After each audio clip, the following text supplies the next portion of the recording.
blessures vont encore suivre. Et dans tout ça, l'armée est encore incapable de passer à l'action. L'armée est là et l'armée voit. L'armée est là et l'armée est toujours fidèle à M. Faure-Gnassingbé.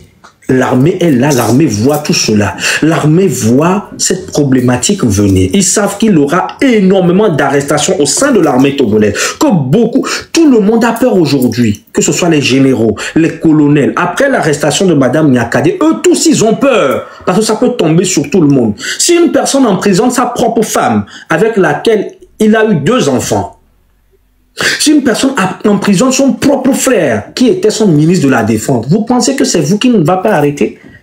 Les Tidjani qui ont fait bras et corps, qui ont fait l'inimaginable pour M. Faure-Gnassingbé, regardez comment ils ont été remerciés.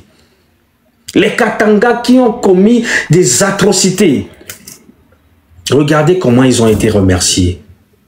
Donc c'est vous que M. Faure-Gnassingbé, c'est vous que Miaoué Faure-Gnassingbé l'a dassi quoi. Miaoué Faure-Gnassingbé l'a dassi. C'est vous que c'est votre cas. Miaoué Faure-Gnassingbé m'a s'en charger, non. Et vous êtes là dans vos casernes, vous avez tous peur. Vous avez tous peur d'un civil dans vos casernes. Vous êtes tous dans vos casernes, vous avez même peur les uns des autres. Des colonels, des généraux, des commandants, des lieutenants sont incapables aujourd'hui même de parler. Ils sont même incapables de se voir par peur qu'on leur accuse de fomenter un coup d'État. Comment un civil peut vous manipuler? Comment un civil peut vous faire peur à ce point? Comment un civil qui n'a même pas de passif militaire arrive à vous embrigader dans ce genre de choses à ce point? Je ne comprends pas. Comment un simple civil arrive à faire de vous des personnes aussi pitoyables que vous êtes? Vous êtes il y en a beaucoup qui sont des officiers, qui sont aujourd'hui, ils ont même peur de leur propre femme. Ils ont même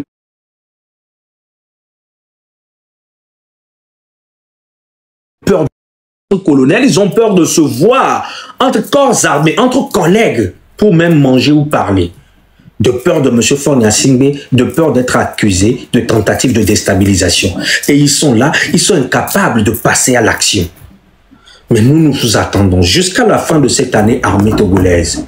Nous attendons à ce que vous passiez le cap, que vous soyez en capacité de pouvoir donner une vraie souveraineté à notre peuple. Que vous soyez des hommes dignes, que vous sachiez aujourd'hui que vous avez prêté serment, pas pour protéger M. Faure-Gnassingbé, mais vous avez prêté serment pour protéger un peuple. Et ce peuple vous appelle aujourd'hui au renversement militaire. C'est le peuple togolais qui vous appelle.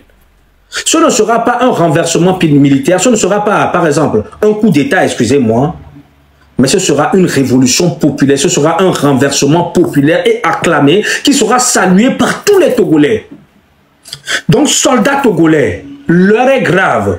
Votre vie est plus en danger que la vie même des civils. Parce que c'est vous aujourd'hui que M. Faure-Gnassingbé classe comme les cancers à éradiquer. C'est vous aujourd'hui que M. Faure-Gnassingbé, c'est sur vous que M. Faure-Gnassingbé a la lumière. Il est très attentif à vos faits et gestes. Et comment ça se fait qu'un simple civil peut arriver à vous apeurer à ce point? Le moment est arrivé de vous lever et de faire ce renversement assez rapidement. Et nous, la diaspora, et nous, le peuple togolais, nous vous accompagnerons de toutes nos forces. Nous allons vous soutenir. Maintenant, pour une autre partie, je vais maintenant accepter ma sœur. Pour qu'elle monte. Et je veux parler aussi... Je vais aussi rapidement parler de l'audit que le FMI a réussi à faire la dernière fois au Togo, où ils ont demandé au gouvernement togolais de quand même monter le prix de beaucoup de choses, de monter le prix des carburants, de monter le prix des services publics, même des médicaments vont devenir beaucoup plus chers aujourd'hui au Togo. Le carburant deviendra beaucoup plus cher et vous savez que dès que le prix du carburant commence par flamber, le prix de absolument tout commence par flamber. Le prix de l'électricité, il y aura une augmentation. Les frais de douane, il y aura une augmentation. Et j'avais expliqué ici que même ceux qui ont des voitures, Vous dédouanez votre voiture au port. Après, vous payez la carte grise extrêmement chère. Vous payez la plaque d'immatriculation extrêmement chère. Vous payez après la TVM qui est extrêmement chère. Mais cela, vous allez encore payer d'autres taxes. Et aujourd'hui, M. Faure Gnassingbé, nous apprenons qu'il a contracté des dettes au nom du Togo, des dettes qui seront payables jusqu'en 2075. Ça veut dire 50 ans après. Là, nous sommes en 2025. Faure Gnassingbé a fait des prêts que l'État togolais payera jusqu'à 2075. Ça veut dire des prêts. De l'argent qui a été emprunté par M. Faure Gnassingbé, qui ne vous a pas servi, qui ne nous a pas servi, vous allez le payer. Vos enfants vont le payer. Vos futurs enfants, vos petits-enfants vont le payer. Vos arrière-enfants payeront pareillement. Parce que 2075, c'est 50 ans. Vos enfants aujourd'hui payeront. Futurs enfants, vos petits-enfants le payeront pareillement. Vos arrière-petits-enfants payeront une dette que vous n'aviez pas contractée. Payeront une dette qui ne vous a aucunement avantagé. Et tout cela ne vous révolte pas. Et tout cela ne vous amène pas à comprendre que l'erreur est tellement grave qu'il est temps que vous vous leviez, que vous tapez le poing sur la table, que vous sortez et que vous manifestez vraiment l'opération Népal. 2075, est-ce que vous vous imaginez? Ne le voyez pas comme c'est quelque chose qui ne va pas vous toucher. Cela touchera tout le monde. Comment M. Faure Gnassingbé a la possibilité d'aller faire des prêts qui n'ont pas du tout servi au peuple togolais, parce que j'ai énormément donné des exemples de tout ce qui a été, tout ce qui n'a pas été fait de par M. Faure Gnassingbé. Je pense que je vais le refaire parce que la répétition est quand même pédagogique. L'hôpital de Baie qui n'a pas été construit par lui, l'hôpital de Tokoin pas par lui, Nioto pas par lui, palais des congrès de Lomé pas par Faure Gnassingbé, palais des congrès de Kara pas par Faure Gnassingbé, le stade de Kégué pas par Faure Gnassingbé, le stade Omnisport pas construit par M. Faure Gnassingbé, l'hôpital d'Afagnan pas construit par M. Faure Gnassingbé, l'université de Lomé pas par lui, l'université de Kara ce n'est pas par lui, la brasserie de Lomé ce n'est pas par lui, les Sototol ce n'est pas par lui.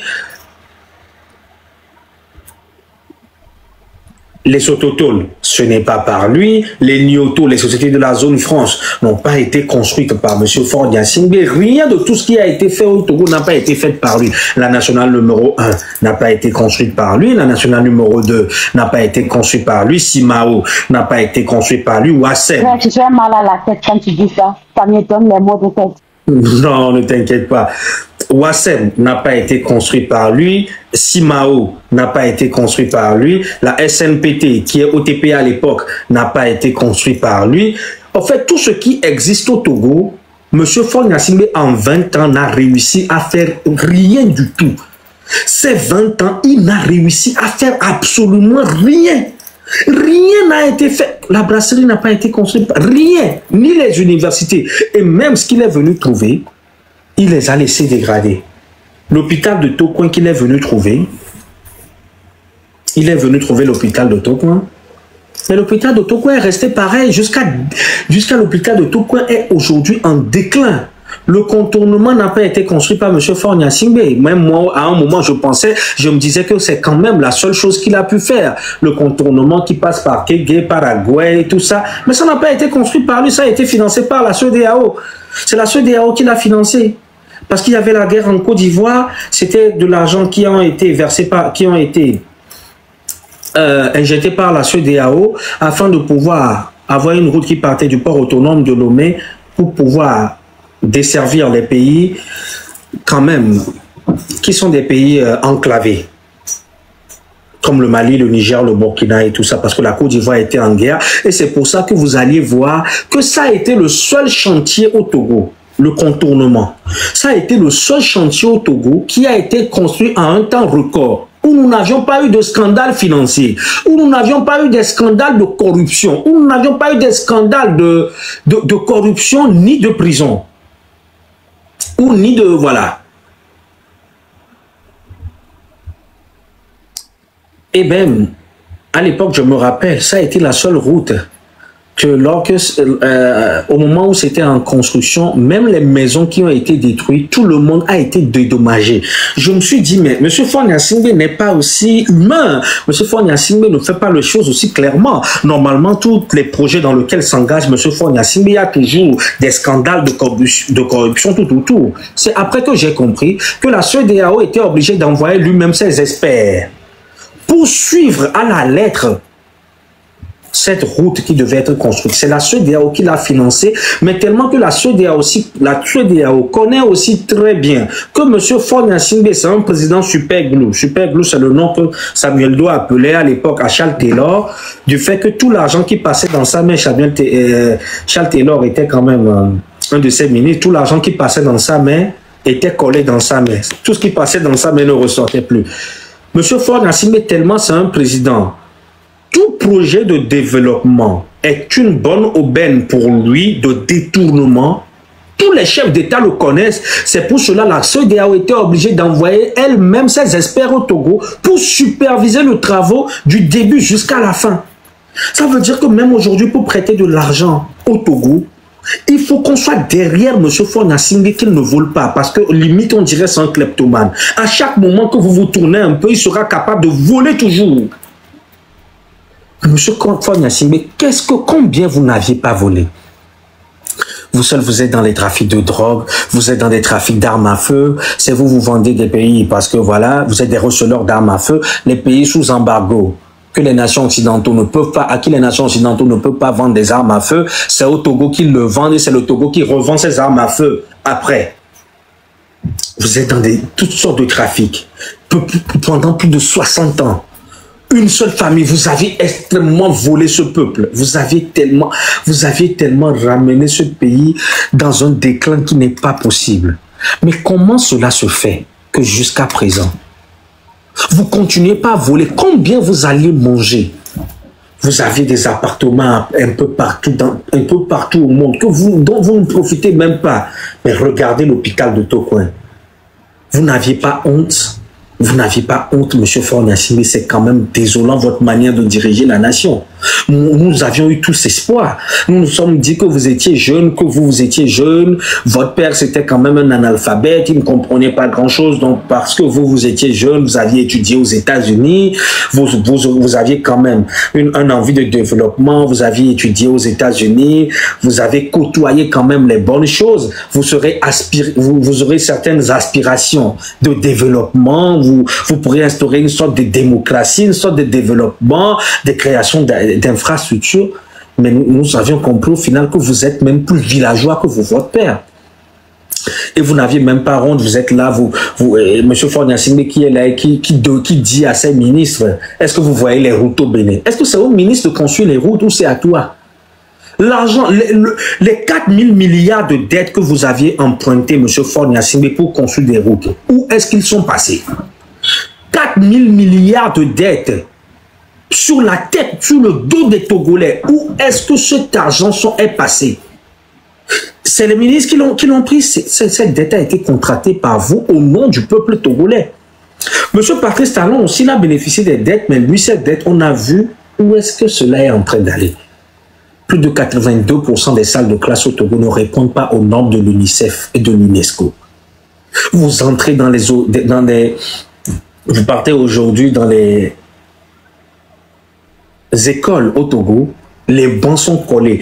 Le professeur elle-même, les hôpitaux et les écoles publiques, le professeur est même incapable de pouvoir circuler dans les salles de classe où les enfants sont 3-4 par banc. Pour un petit pays comme le Togo comme ça, les enfants sont 3-4 par banc où les bancs sont collés. Où les enfants qui sont derrière sont obligés de marcher sur les bancs des autres avant d'aller, parce qu'il n'y a pas de place, il n'y a pas de couloir. Le professeur vient, il est uniquement à côté du tableau. Allez un peu à l'intérieur du pays, ça je vous parle en plein Lomé. Allez à l'intérieur du pays où il y a encore des clés. Allez à l'intérieur du pays, regardez même, allez à l'intérieur du pays et regardez les salles de classe, c'est une honte. Et nous, les Togolais, partout où l'on passe, on a honte. Quand on nous parle, quand tout le monde nous dit, oui, je suis arrivé au Togo, mais le Togo, ça ressemble à un village. Qu'est-ce que l'on peut dire? On sait qu'il n'a pas tort. Nous ne pourrions même plus défendre le Togo. Le règne de M. Faure Gnassingbé est difficilement défendable. Le Togo est devenu difficilement défendable. Et c'est une personne qui prétend être économiste. On a vu un économiste comme Ouattara, on a vu ce qu'il est arrivé à incarner en 15 ans. Et vous, un économiste en 20 ans, même si le 1/16e ou le 1/32e de ce que Alassane Ouattara a fait en Côte d'Ivoire, vous êtes incapable de le faire. Même le 1/32e. Et vous n'aviez pas honte. Et quand vous vous déplacez, vous allez dans d'autres pays, vous revenez au Togo, vous ne vous dites pas que non. Amiens-toi. Je ne comprends pas quoi. Où tous les secteurs du pays sont dans un état cataclysmique. Où aujourd'hui, le Togolais peine même à manger. Le Togolais peine à manger. Mais nous, en Afrique, aujourd'hui en Afrique, on a plus de 80% des terres arables. Les terres arables, c'est les terres sur lesquelles on peut faire de l'agriculture. Et vous saviez pourquoi le manger commence pas à coûter extrêmement cher aujourd'hui au Togo? Parce que la majorité des terres agricoles ont privilégié de le vendre aux Chinois et aux Indiens. Vous saviez très bien que les Chinois font plus de 1 milliard. Les Indiens font bientôt 2 milliards de personnes, d'habitants. Ces deux pays avoisinent, dépassent déjà les 3 milliards. Donc, ils ont besoin de manger. Ils sont envoyés un peu partout en Afrique pour acheter des terres agricoles. Ils font des productions en quantité, mais qu'ils ramassent et qu'ils ramènent en Chine et en Inde pour nourrir leurs concitoyens. Et dans le même moment, et aujourd'hui même au Togo, c'est les Indiens qui sont privilégiés. C'est les Chinois qui sont privilégiés. C'est les Chinois qui sont propriétaires des terres agricoles dans nos pays. Et dans tout ça, nos États sont complètement en déphasage de ça. Ils ne voient même pas la gravité. Parce que c'est quelque chose qui ne leur touche pas, de près. C'est quelque chose qui ne leur touche pas de près. Le problème du foncier, on a un problème. M. Faure Gnassingbé, la mauvaise gestion ou l'échec de M. Faure Gnassingbé est polymorphe. Ça se présente sur beaucoup de formes possibles. Sur la question de l'éducation, M. Faure Gnassingbé a littéralement échoué. Sur la question de la santé, on n'a pas un seul centre de santé au Togo qui répond aux normes de l'OMS, l'Organisation mondiale de la santé. Il a échoué. Sur la question de la justice sociale, il a échoué parce qu'une seule minorité s'accapare des richesses de la nation. Sur la question de la sécurité, il a échoué. Allez voir uniquement l'insécurité qui gangrène au nord du pays. Sur la question des droits de l'homme, il a échoué. Sur la question de l'agriculture, il a échoué. Le domaine de l'élevage, il a échoué. Le domaine des travaux publics, il a échoué. Faure Gnassingbé a échoué sur tous les plans. Faure Gnassingbé n'est plus... Il est devenu le problème. Il n'est plus la solution. Il est devenu le problème aujourd'hui qui gangrène le pays. Bon, je veux seulement dire 2 mots. Je veux dire 2 mots parce que je dois rapidement bouger. Parce que quand je bougerai, je ne pourrais pas parler. Parce que voilà, je voulais juste dire que merci pour le travail acharné que tu fais. Merci. Et merci pour tout ce que tu as dit concernant le spirituel, c'est vrai. Il y a un découragement qui se forme parce que c'est les chercheurs togolais eux-mêmes qui ne nous permettent pas de faire la lutte librement, ça c'est un. De 2, il y a le côté spirituel qui est là. Et de 3, il y a des oiseaux qui ont des différentes réalités qui dépassent la nôtre. Moi, des fois, quand les oiseaux donnent leur réalité et qu'ils essaient de convaincre les gens, vraiment, je ne comprends pas. S'ils vivent dans le même Togo, ils voient ce qui se passe au Togo. Je voulais aussi te mentionner que Faure Gnassingbé n'est pas venu au pouvoir pour aider le peuple togolais. Il est venu au pouvoir d'abord pour faire une guerre froide avec le peuple togolais, en minant le terrain, en asservissant, aboutissant le peuple. Et c'est ce qu'il a fait. Quand il est venu, les premières 5 années, c'était pour les chefs cantons, les directeurs d'école, les c'est pour miner le terrain et corrompre tout le monde. Aujourd'hui, c'est les chefs cantons d'abord qui est le problème de chaque quartier. Donc, il a fait une guerre froide à les convaincant, à les corrompant, à aboutissant l'éducation, à aboutissant la jeunesse, parce que c'est ça le but, c'est une stratégie. Pour lui, il n'est pas humain. Il n'a pas l'humanisme en lui. Donc, on ne doit pas espérer quoi que ce soit de lui. C'est nous, à nous, le peuple, de se lever et de revendiquer et d'arracher notre liberté. Parce que si on ne le fait pas, je te jure, ça va prendre encore 20 ans et c'est la même chose qui va se répéter parce que lui, il n'est pas là-bas pour le peuple. Il est là-bas pour protéger son héritage, sa patrimoine qui est le Togo. Pourtant, il oublie que le Togo appartient à tous les Togolais. Merci beaucoup. Merci beaucoup, ma soeur. Merci beaucoup pour ton intervention. En tout cas, c'est... Ah, vous êtes descendu. En tout cas, merci beaucoup pour votre intervention, ma soeur. Merci pour tous ceux qui font aussi ce combat. Je tiens encore à vous encourager. C'est vrai qu'à un moment, nous avions eu une question de découragement. Nous avions été beaucoup à nous décourager.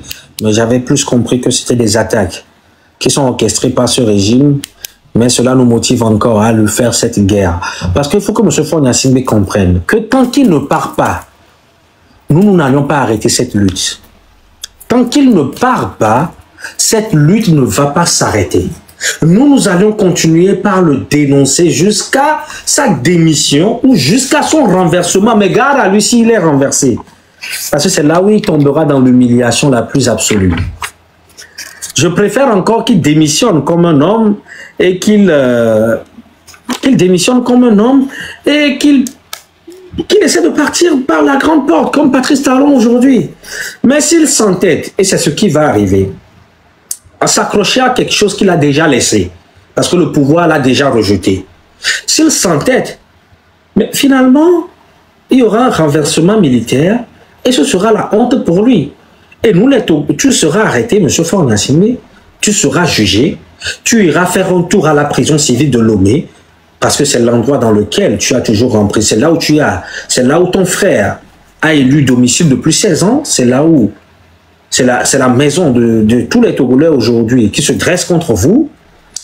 Vous irez pareillement à la prison civile de Lomé pour voir ce que vous aviez toujours infligé au peuple togolais. Et tout l'argent que vous aviez volé, nous allions vous prendre la majorité avant de vous laisser partir en exil. Donc c'est encore mieux que vous démissionnez, que vous partez par la grande porte. Donc je le disais, sur tous les plans, M. Faure Gnassingbé a échoué. Aujourd'hui, même quand nous voyons nos villes sont en train de s'agrandir de manière stratosphérique. Aujourd'hui, l'Afrique, je vais parler en globalité de l'Afrique. Même en Afrique aujourd'hui, s'il vous plaît, continuez pas à tapoter et continuez par repartager le direct, s'il vous plaît. L'Afrique a 80% des terres arables. Aujourd'hui, même en Afrique, nous n'avions même pas besoin de vendre notre pétrole, nos matières premières, de vendre notre bauxite, le fer, l'or et tout ça avant de nous développer. Uniquement avec l'agriculture, l'on peut se positionner aujourd'hui comme des pays extrêmement puissants, uniquement avec l'agriculture. Vous voyez les pays d'Amérique latine, aujourd'hui le Mexique c'est la 11e puissance mondiale. Le Brésil, je pense, c'est la 8e ou la 9e puissance mondiale. Tous ces pays ont maximisé uniquement leur force sur l'agriculture. Pourquoi ne pas réinstaurer, même au Togo, réinstaurer les choses à ce que l'urbanisation, là où vous allez construire vos maisons, construire tout, c'est que 20% de la superficie totale de la nation. Et 80%, c'est uniquement pour l'agriculture. Où nous pourrions faire pas une agriculture de subsistance, mais une agriculture mécanisée, où le Togolais, l'Africain peut quand même bien manger.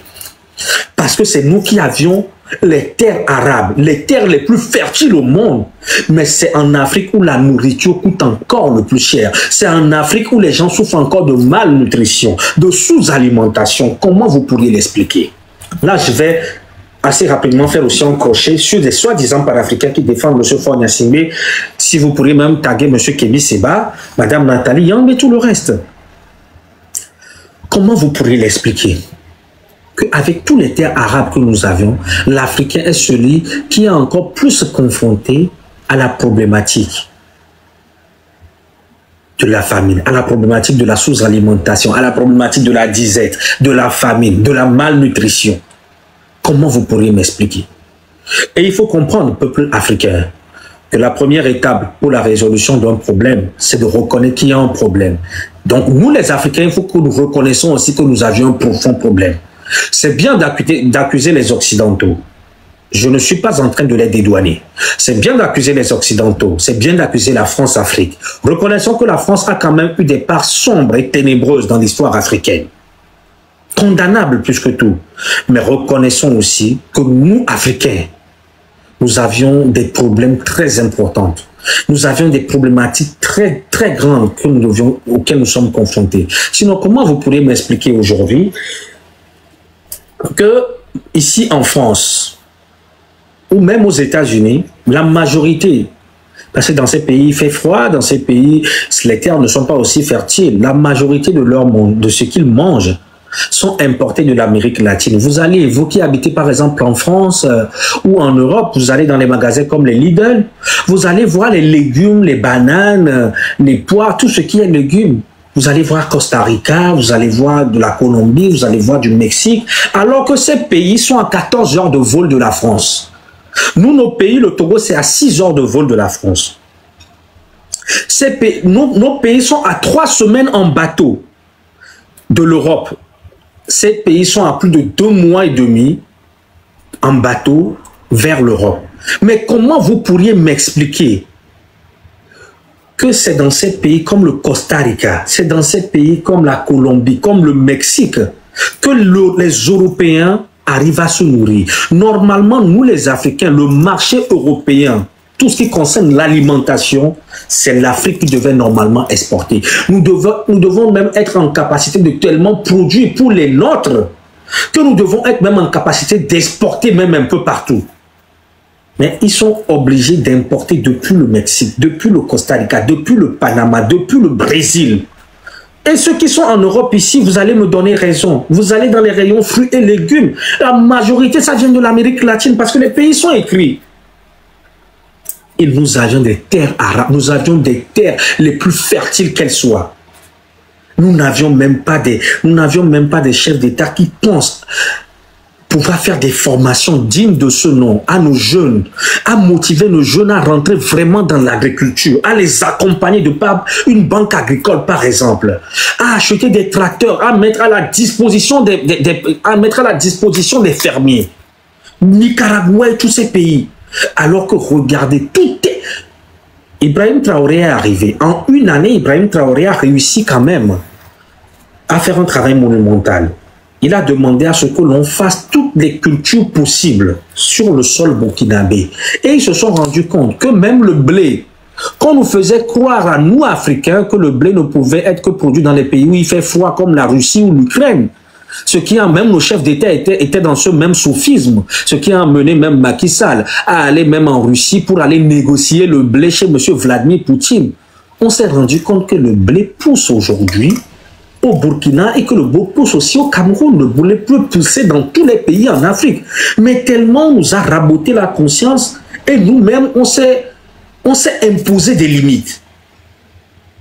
Sinon en quoi? Comment l'Africain ne devait importer absolument rien, surtout sur la question de l'alimentation, absolument rien, uniquement avec l'agriculture. C'est l'agriculture qui a ramené le Mexique aujourd'hui, a fait partie des 12 puissances les plus riches au monde. Le Brésil est aujourd'hui la 8e ou la 9e puissance la plus riche au monde. Tous ces pays ont maximisé uniquement leur force sur l'agriculture. Nous, les Africains, on n'a même pas besoin de matières premières pour nous développer. Nos matières premières serviront peut-être à investir dans la défense ou dans d'autres choses. Sinon, pour la construction de nos infrastructures, pour financer nos services publics, l'agriculture uniquement nous suffit. L'agriculture uniquement suffit parce que nous avions des terres arables. Mais non, nous avons des chefs d'État qui sont en complet déphasage de cela, qui ne comprennent absolument rien. Et c'est comme ça aussi que vous aussi, vous pourriez jouer. Si vous aviez vu, peuple togolais, lors de la guerre russo-ukrainienne, malgré que les Français, ils ont pris des sanctions contre la Russie, ils étaient obligés d'envoyer des émissaires pour aller demander pardon à Vladimir Poutine de pouvoir libérer le blé. C'est parce que Vladimir Poutine aussi a un instrument de force qui est le blé. qui peut peser dans les décisions. Lui aussi, il a de la force, il a quelque chose qu'il détient, qui peut faire basculer les choses. Il sait que les autres aussi mangent dans sa main. Il sait que c'est lui aussi, c'est grâce à lui qu'il nourrit aussi les autres. C'est son argument aussi, c'est son socle aussi pour faire du chantage aux autres. Vous les Africains aujourd'hui, nous sommes beaucoup là, nous parlons de panafricanisme. Mais qu'est-ce que nous avions aujourd'hui même comme moyen de pression contre les pays occidentaux? Si ce n'est pas peut-être de leur couper, de nationaliser ou de couper par exemple, voilà. Parce que les matières premières, il en existe. Hein. Ils peuvent le payer dans d'autres pays, peut-être. En Afrique, ils le volent. Ils peuvent le payer. Mais par exemple, imaginons que nous étions puissants agricolement. Que plus de 80 ou 70% de ce qui était mangé en Europe provenait de l'Afrique. Vous imaginez le moyen de pression que nous aurons sur aussi l'Union européenne. Quand l'Union européenne parle, nous aussi nous serons en capacité de pouvoir parler parce que nous jouons dans la même cour. Parce que nous savions que nous aussi nous avions quelque chose sur laquelle nous pouvions nous positionner pour nous imposer. Nous n'avions rien, nous n'avions pas de ça. Nous sommes souvent là que dans les discours populistes. Nous sommes là dans des discours populistes. Et aujourd'hui en Afrique, regardez, où les gens ont encore faim. Au Togo, j'ai été choqué de voir au Togo des gens qui partent acheter du com. Là, ça comme mes vénam, sardine, baniledi, pour me donner un certain semblant comme si je mangeais de la viande. Aujourd'hui, le Togolais ne mange pas pour avoir la force, ne mange pas pour construire un corps sain, ne mange pas de manière saine, ne mange pas un plat délicieux pour lui-même, mais le Togolais essaie de remplir sûrement son ventre. Mais quelqu'un qui ne mange pas bien, comment vous pensez qu'il peut bien raisonner? Alors que tout se construit dans l'assiette. La santé se construit dans l'assiette. L'intelligence se construit dans l'assiette. La fertilité se construit dans l'assiette. Absolument tout se construit dans l'assiette. C'est ce que tu manges qui influence sur ton raisonnement, sur ton état de santé, sur même ta longévité, sur absolument tout. Les Togolais même ne mangent pas bien. Les Togolais ne mangent pas bien. Comment ils peuvent même bien raisonner? Et c'est ce qui nous limite aussi intellectuellement. Et ça, ce régime l'a compris. Ce régime l'a compris. Dans le même moment où des pays comme le Mali, qui font quand même un travail phénoménal. Nous avions vu la dernière fois le groupement de Mali Robot, qui est parti au lauréat, qui a été lauréat à Pékin, ou c'était à Séoul, de tout ce qui concernait l'intelligence artificielle. Ils étaient premiers devant la Chine, devant les pays européens, devant les États-Unis, devant la Corée. C'était les jeunes les plus intelligents. Ils avaient fabriqué des robots, vraiment des avancées de dernière génération. Et c'est ces jeunes qui sont applaudis par le gouvernement malien. C'est ces jeunes qui ont été reçus par Assimi Goïta et félicités par Assimi Goïta. Nous, au Togo, qu'est-ce qu'on encourage? On encourage un petit déscolarisé qui est parti faire un soi-disant jeu House of Challenge, qui a gagné le jeu, et c'est ce jeune qui est mis en avant. C'est ce jeune qui est félicité. C'est ce jeune qui est applaudi. On peut comprendre que ce jeune est applaudi par le gouvernement en place parce que pour eux, le plus important, c'est d'abrutir la jeunesse. Mais on a vu aussi le peuple togolais sortir en nombre, aller accueillir ce jeune. Ça veut dire que ce peuple aussi, c'est un peuple qui est tellement axé sur le divertissement. Parce que vous aussi, les Togolais, vous avez un problème. Hein? Il faut savoir accuser Faure Gnassingbé, mais il faut savoir aussi vous dire la vérité. Parce que quand on voit certains de vos actes, on comprend que vous aussi, vous n'êtes pas un peuple sérieux. On comprend que vous n'êtes pas un peuple sérieux aussi. Si c'est ce que vous deviez encourager, alors que d'autres pays sont en train d'acclamer des jeunes intelligents, des jeunes brillants, des jeunes qui se lancent dans des capacités d'initiative nouvelles, des jeunes qui sont dans la robotique, dans l'intelligence artificielle. C'est ces jeunes qui sont acclamés. Et que vous au Togo, c'est un jeune qui est parti faire House of Challenge, que vous êtes parti accueillir à l'aéroport, c'est que vous aussi vous aviez un problème. Si c'est ce que vous félicitez aussi, c'est que vous, la jeunesse togolaise aussi, vous êtes une jeunesse problématique.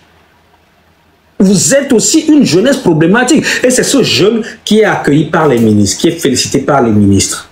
Parce que, et aujourd'hui, quand vous posez la question à tous les jeunes togolais, ils te diront que j'ai envie de devenir comme M. Doni TV. j'ai envie d'aller remporter un jeu j'ai envie d'aller remporter un défi de jeu, revenir, et comme ça je pourrais rencontrer le président de la République, parce que c'est ce que l'État reconnaît malheureusement, parce que c'est ce que l'État applaudit, parce que c'est ces jeunes qui sont mis en avant. Est-ce que vous avez déjà vu M. Faure Gnassingbé recevoir le premier du Togo au bac, par exemple? Pour les féliciter, c'est ces jeunes qui devaient être félicités. C'est les jeunes qui sont des premiers du Togo, c'est les jeunes qui sont intelligents, c'est les jeunes qui ont décroché des diplômes universitaires, par exemple à New York, aux États-Unis, qui sont tellement intelligents. C'est ces jeunes qui devaient être félicités. Mais non, ils ne veulent pas d'une jeunesse qui pense. Et c'est ce Faure Gnassingbé qui est le même à dire qu'il est en face d'une jeunesse qui ne réfléchit pas avant d'agir, alors qu'il a tout fait. Il a tout mis en œuvre pour que cette jeunesse ne réfléchisse pas effectivement avant d'agir. Parce que si la jeunesse togolaise réfléchissait vraiment comme une jeunesse consciente, mais ce qui s'est passé au Népal allait commencer déjà au Togo. Ce qui s'est passé au Népal allait d'abord se passer au Togo, même avant le Népal, peuple togolais. Tout a été fait pour vous abrutir. Et vous-même, vous êtes devenus aussi dans la même logique.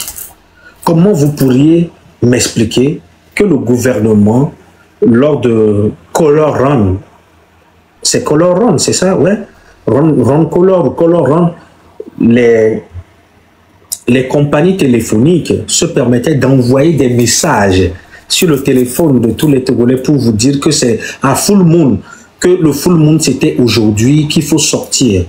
Donc l'État fait la promotion du divertissement. Vous pensez que les Blancs, nous parlons beaucoup de panafricains, vous pensez que les Blancs, avant aujourd'hui, ils sont des gens qui sont quand même dans le divertissement, vous pensez qu'ils étaient à ce niveau, ils étaient dans le divertissement? Vous saviez comment ces Blancs, ils ont travaillé, leur gouvernement les a accompagnés à l'époque des siècles de lumière, la révolution industrielle, où on a financé les scientifiques, où ils ont développé leur pays, se sont dit, ok, maintenant on s'est développé, maintenant, on peut un peu profiter. Vous, les Togolais, vous survolez les étapes. Vous êtes même incapables de résoudre le taux de chômage. Vous êtes même incapables de bien manger au Togo. Mais c'est vous qui pensez, la première pensée du Togolais, c'est le divertissement. Parce que c'est ce que l'État applaudit et c'est ce que même le peuple togolais applaudit. Moi, quand je n'ai jamais vu aucun des directs ou aucune émission de House of Challenge, parce que je commençais pas à critiquer cela. Je dis, mais nous, on n'a pas besoin de ça en Afrique. Avec l'actualité géopolitique, avec tous les pays, la Chine aujourd'hui qui était au même niveau que nous, la Chine qui se projette aujourd'hui, qui concurrence, qui rivalise les pays qui étaient autrefois appelés les pays puissants, les pays colonisateurs, les pays qui se lancent dans la conquête de l'espace, où aujourd'hui chaque pays essaie d'être le pays qui a le plus grand nucléaire, chaque pays essaie d'investir assez intensément dans l'armement, où les pays sont en train de se projeter dans cela. Nous, en Afrique, regarde dans ce que l'on est. Et moi, je n'ai jamais été intéressé par voir cela, mais j'ai été stupéfait de voir que même la jeunesse togolaise était sortie accueillir ce jeune. Et c'est là où vous voyez le contraste entre la jeunesse malienne, la jeunesse des jeunes de l'État de l'AES et la jeunesse togolaise. Si nous aurions dans 15 ans une jeunesse de suiveurs ou de bâtisseurs, une jeunesse qui pense avant d'agir ou une jeunesse qui sera en complet déphasage des actualités aux choses auxquelles ils devaient être normalement confrontés. C'est les problématiques qu'il faut souligner. Le règne de M. Faure Gnassingbé, nous ne pourrons plus atteindre pire que ça. Nous devons nous lever. Nous devons nous lever comme un seul homme et arracher notre libération.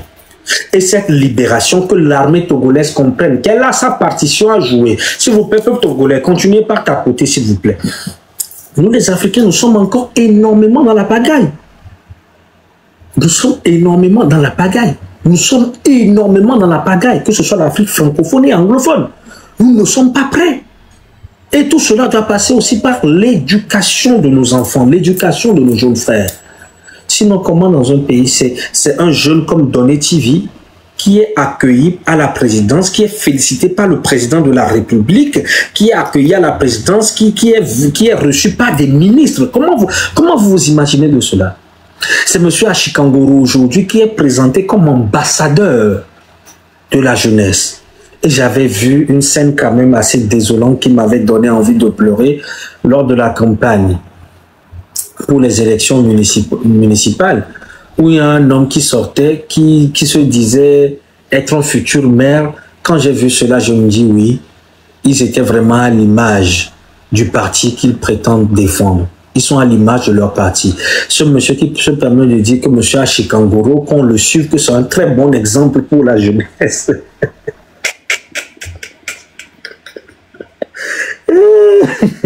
Il disait que monsieur Achikangoro, c'est un très bon exemple pour la jeunesse. Et il disait que oui, c'est vrai que vous êtes des portefeuilles, mais les droits battés, mais bientôt on va vous envoyer au Ghana aller apprendre comment on fabrique les pousse-pousse. Et les Africains, et le peuple togolais, pendant que les gens sont en train d'intégrer l'intelligence artificielle dans l'agriculture, l'intelligence artificielle même dans l'armement, pendant que les gens sont dans la conquête de l'espace, pendant que la Russie est en train de fabriquer des missiles de dernière génération, les Satan 2, la Chine pareil, la course à l'armement, des pays comme l'Iran sont en train de s'armer, les pays comme le Brésil s'arment, les pays comme Israël, ce qui se passe aujourd'hui, des pays comme la Russie, comme la Chine, comme le Japon, comme l'Inde, qui sont en train de s'armer. Miaoya, le plus grand projet que vous aviez pour la jeunesse, c'est de les envoyer aller apprendre comment on fabrique le pousse-pousse. Et ceux-là vont nous parler de panafricanisme.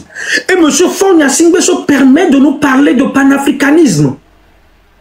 Monsieur Faure Gnassingbé se permet de nous parler de panafricanisme, peuple togolais. Mais le panafricanisme, ce n'est pas seulement dans une posture médiatique ou dans des bavardages inutiles. Hein. Ça dépend de ce que vous vouliez incarner aussi dans votre peuple. C'est lui qui a eu l'idée révolutionnaire. Je me dis, waouh, ça c'est quelqu'un qui se présente à une élection communale pour devenir maire. Mais nous ne pourrions rien espérer de ces gens-là. Mais je comprends qu'ils sont à l'image de leur parti politique. Ils sont à l'image de leur chef. Des personnes qui sont en complet déphasage de l'actualité ou des choses qui gangrènent vraiment les peuples. Allez vous renseigner. Allez voir comment les pays sont en train de s'armer, peuple togolais, peuple africain. Pendant que le Mali félicite des jeunes qui sont lauréats.